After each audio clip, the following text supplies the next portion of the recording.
بعضی نمادها فقط ساخته نمیشن که بخوان دیده بشن. ساخته میشن که یادآوری کنن چه کسی در قدرت ایستاده. یه چشم روی یه هرم ناتمام قرن‌هاست داره تکرار میشه. روی پول، روی ساختمون‌ها، توی موزیکا. سوال این نیست که ایلومیناتی واقعا هست یا نه. سوال اینه که چرا این نماد هیچ وقت از صحنه حذف نمیشه؟ قدرت واقعی وقتی خطرناک میشه که لازم نباشه خودش رو اثبات کنه. کافیه فقط حضورش رو احساس کنی. به کانال آلفای درون خوش اومدی. گاهی حس میکنی یه چیزی سر جاش نیست. انگار دنیای نمایش بزرگ کارگردانش پشت یه پرده پنهان شده. همون جایی که حرف از ایلومیناتی میاد وسط. یه گروه مرموز که میگن نبض زمین رو توی دستشون دارن. خیلی‌ها معتقدن اونا همه جا هستن. توی پول، توی فیلم‌ها و حتی توی تصمیمات بزرگ سیاسی که زندگی ما رو تغییر میده. اما این فقط یه تئوری توطئه است یا حقیقتیه که لایه‌های پنهانی داره. بیا از اون چشم معروف شروع کنیم، چشم جهانبین که بالای یه هرم ناتمام نشست و روی دلار آمریکا هم جا خوش کرده. خیلی‌ها با دیدنش تنشون میلرزه و فکر میکنن این نماد نظارت همیشگی یه قدرت شیطانی بر کل بشریت. اما تاریخ شناسا میگن این نشان از اولش اونقدر هم که فکر میکنیم ترسناک و مرموز نبود و ریشه های دیگه ای داره. جالبه که چطور یه نماد مذهبی قدیمی حالا تبدیل به امضای مخفی یک گروه زیرزمینی شده.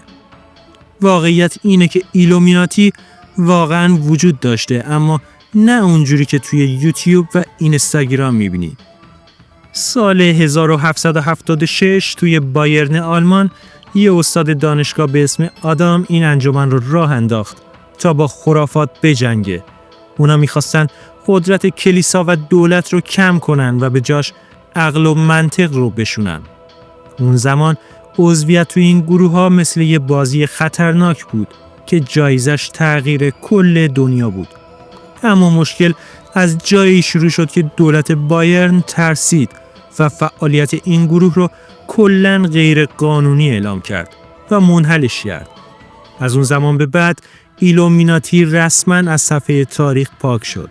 ولی افسانه ها تازه جون گرفتن و بزرگ شدن.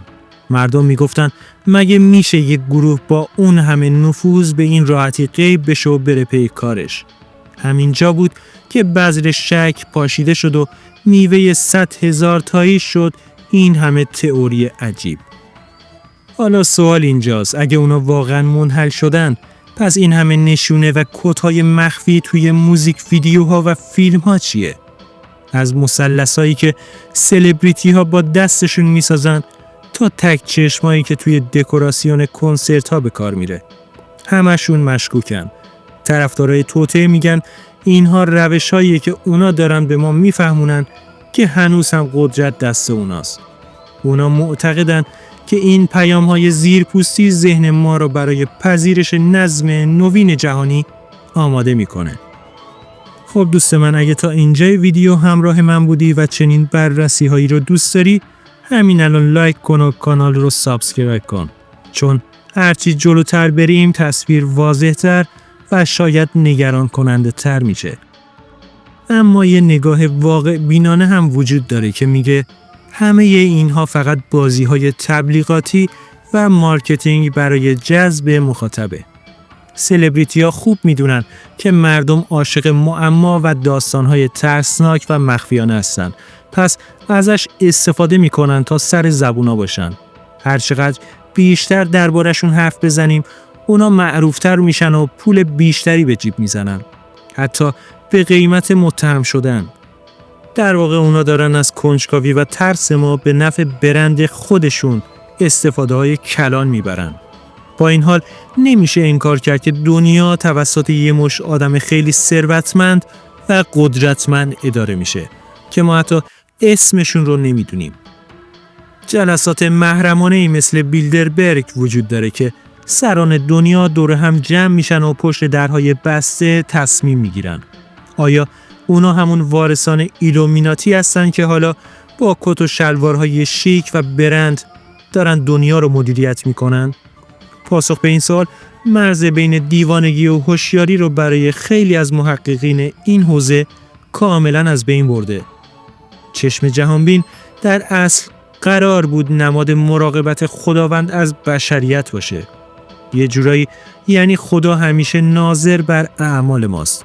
اما توی دنیای امروز این معنا کاملا عوض شده و تبدیل به نماد برادر بزرگ یا سیستم‌های نظارتی شده. سیستم‌هایی که با تکنولوژی و هوش مصنوعی هر قدم ما رو توی فضای مجازی و واقعی ردیابی و کنترل میکنن. انگار اون چشم حالا دیگه نه از آسمون بلکه از توی لنز دوربین‌های مدار بسته داره به ما نگاه میکنه. ایده نظم نوین جهانی یکی از ترسناکترین بخش‌های این پازل پیچیده است که خواب رو از چشم خیلی‌ها رو بوده. میگن هدف نهایی این گروه‌ها از بین بردن مرزها و ایجاد یک دولت واحد جهانیه که همه تحت کنترل باشن. دولتی که پول نقد رو حذف میکنه و به جاش سیستم‌های ردیابی بیومتریک رو برای هر فرد روی زمین اجباری میکنه. این تئوری میگه که اونا برای رسیدن به این هدف از ایجاد بحران‌های مصنوعی و جنگ‌ها استفاده میکنن. خیلی‌ها میپرسن اگه اونا اینقدر قدرتمندن چرا اجازه میدن ما دربارشون حرف بزنیم و فاششون کنیم؟ یه جواب کلاسیک برای این هست. بهترین راه برای پنهان کردن یه راز بزرگ اینه که اون رو به شکل یه جوک در بیاری. وقتی فضای مجازی پر از شوخی‌های ایلومیناتی میشه، دیگه کسی حرفای جدی رو هم باور نمی‌کنه و همه رو به تمسخر میگیره. این یعنی پنهان شدن در کمال آشکار بودن که خودش یکی از باهوشترین استراتژی‌های ممکنه برای بقای اونا. نمادگرایی توی این حوزه اونقدر پیشرفته شده که حتی توی معماری شهرهای بزرگ مثل واشنگتن دی سی هم رد پاش رو میبینن. میگن نقشه خیابون‌ها جوری طراحی شده که از بالا شبیه به نمادهای فراماسونری و ایلومیناتی به نظر میرسه. انگار کل شهر یه طلسم بزرگ سنگی و زنده است که برای اهداف خاصی طراحی شده تا انرژی خاصی رو جذب کنه. این جزئیات باعث میشه آدم گاهی فکر کنه شاید واقعا نقشه خیلی بزرگتر در جریان باشه. جالب اینجاست که هر بحران جهانی بلافاصله به این گروه نسبت داده میشه. انگار اونا مثل شطرنج بازهای ماهری هستن که چند حرکت جلوتر از ما رو میبینن و مهره ها را طبق میلشون میچینن. برای مردم قبول کردن این که دنیا یه جای آشوب زده و بی‌نظمه خیلی سخت‌تر از اینه که فکر کنن یه گروه شرور داره کنترلشون میکنه. داشتن یک دشمن مشخص حتی اگه خیالی باشه به دنیای ما یه نظم و معنای کاذب میده. آیا ممکنه ایلومیناتی در واقع استعاره‌ای از سیستم باشه؟ سیستمی که همه ما ناخواسته جزئی از اون هستیم و تقویتش میکنیم. مصرفگرایی، اعتیاد به شبکه‌های اجتماعی و دنبال کردن کورکورانه ترندها همون چیزیه که قدرت‌های بزرگ برای کنترل ما نیاز دارن. شاید اون چشم جهانبین همون گوشی موبایلیه که همین الان توی دستت و داره تمام علایق و رفتارهای تو رو ثبت میکنه. در واقع ما خودمون داریم ابزارهای کنترلمون رو با اشتیاق زیاد شارژ میکنیم و ارتقا میدیم. در نهایت راز ایلومیناتی هرچی که باشه نشون دهنده ترس عمیق بشر از دیده شدن و تحت کنترل بودن توسط ناشناخته است. ما همیشه دنبال این هستیم که بفهمیم کی پشت فرمون این سیاره نشسته و داره ما رو به کدوم سمت میبره. چه اونا واقعا توی اتاقهای تاریک نشسته باشن و چه فقط ساخته و پرداخته ذهن خلاق ما باشن. تأثیرشون روی فرهنگ ما واقعیه. ایلومیناتی حالا دیگه بخشی از زندگی مدرن ما شده که هیچ وقت دست از سر خیال پردازی همون بر نمیداره. پس دفعه بعد که یه مثلث یا یه تکه چشم دیدی یادت باشه که حقیقت معمولاً جایی بین واقعیت و خیال گیر کرده. شاید ایلومیناتی وجود نداشته باشه، اما قدرتی که از ترس و کنجکاوی ما میگیره کاملاً واقعی و قدرتمنده.